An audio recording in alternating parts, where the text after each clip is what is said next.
Hello friends, कैसे हैं आप लोग। आज हम प्रत्यक्षीकरण और प्रत्यय ज्ञान के बारे में जानने का प्रयास करेंगे। तो आइए देखते हैं। प्रत्यक्षीकरण एक मानसिक प्रक्रिया है। संवेदना द्वारा प्राप्त ज्ञान में अर्थ नहीं होता है, जबकि प्रत्यक्षीकरण में अर्थ निहित होता है। जब बालक कोई आवाज़ पहली बार सुनता है तब उसे उसका कोई पूर्व अनुभव नहीं होता है। वह यह नहीं जानता कि आवाज़ किसकी है और कहाँ से आ रही है। आवाज़ के इस प्रकार के ज्ञान को संवेदना कहते हैं। समय के साथ साथ बालक का अनुभव बढ़ता जाता है। वह आवाज़ को दूसरी या तीसरी बार सुनता है। अब वह जानता है कि आवाज़ किसकी है और कहाँ से आ रही है। उसका अनुभव उसे बताता है कि आवाज़ सड़क पर भौंकने वाले कुत्ते की है। आवाज़ के इस प्रकार के ज्ञान को प्रत्यक्षीकरण या प्रत्यक्ष ज्ञान कहते हैं। यहाँ पर बालक ने प्रत्यक्ष रूप से कुत्ते को देखा है और उसकी आवाज़ को सुना है, इसलिए प्रत्यक्ष रूप से ज्ञान प्राप्त हुआ है। तो यही क्या है, प्रत्यक्षीकरण है। आइए आगे देखते हैं प्रत्यय ज्ञान के बारे में। प्रत्यय ज्ञान मतलब होता है कंसेप्शन, अर्थात धारणा या जुड़ाव। अर्थात बालक अपने मस्तिष्क में कैसी धारणा को धारण करता है, या कैसे किसी वस्तु को धारण करता है, या कैसे किसी वस्तु को जोड़ता है अपने मस्तिष्क में। तो आइए देखते हैं। बालक कुत्ते को पहली बार देखता है। कुत्ते के 4 टांगें हैं, 2 आँखें हैं, एक पूँछ है, एक विशेष रंग है। इसे देखकर बालक को एक विशेष कुत्ते का ज्ञान हो जाता है। विशेष इसलिए क्योंकि उसे केवल एक विशेष या खास कुत्ते का ही ज्ञान है। आम कुत्तों का ज्ञान उसे अभी तक नहीं हुआ है। कुछ समय के बाद बालक उसी कुत्ते को फिर देखता है। उस अवसर पर कुत्ते का विशेष ज्ञान उसे यह जानने में सहायता देता है कि उसने उसे पहले कभी देखा है। कुत्ते को न देखने पर भी उसका स्मरण रहता है, अर्थात अब उसका जुड़ाव धीरे धीरे होने लगता है। मतलब धारणा बनने लगती है कि मैंने इसको पहले देखा है, मैं फिर वही उसी को देख रहा हूँ क्या, या ये कोई दूसरा है क्या, मतलब उसी जैसा है या कोई दूसरा है। तो अब धारणा बनने लगती है, मतलब कंसेप्ट अब धीरे धीरे बनने लगता है, मतलब जुड़ाव धीरे धीरे होने लगता है। बालक उस कुत्ते को अनेक बार देखता है। वह और भी अनेक कुत्तों को देखता है।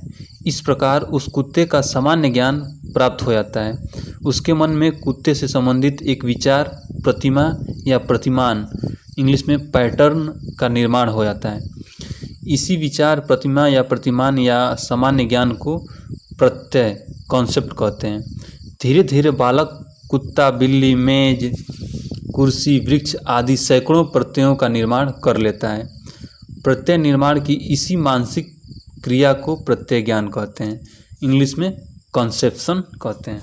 आइए प्रत्यक्षीकरण को और गहराई से समझने का प्रयास करते हैं। प्रत्यक्षीकरण कब होता है और कैसे होता है।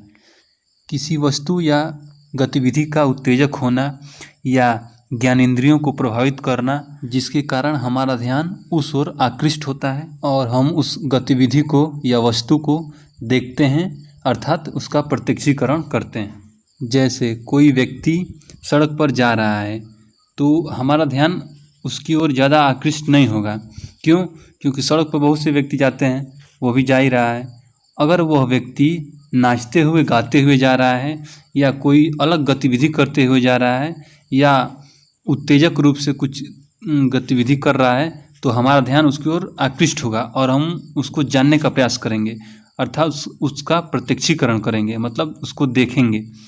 जैसे कोई नवजात शिशु जब जन्म लेता है तो सबसे पहले बाह्य वातावरण की संवेदना उसे प्राप्त होती है, जैसे प्रकाश, ध्वनि, स्पर्श, गंध, स्वाद। यह संवेदना बालक अपने ज्ञान इंद्रियों द्वारा ग्रहण करता है।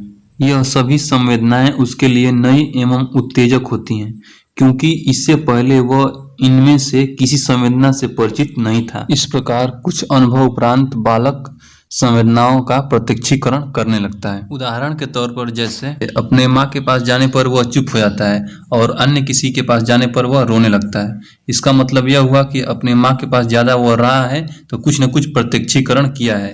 तो कहने का मतलब यह है कि कोई वस्तु या गतिविधि जब हमारे ज्ञानेंद्रियों को प्रभावित करती है तो ही हम क्या करते हैं, प्रत्यक्षीकरण करते हैं। और प्रत्यक्षीकरण करने से ही हमारे मस्तिष्क में किसी वस्तु की कोई अवधारणा बनती है, अर्थात कोई कंसेप्ट बनता है, अर्थात हमारे मस्तिष्क में प्रत्यय का निर्माण होता है।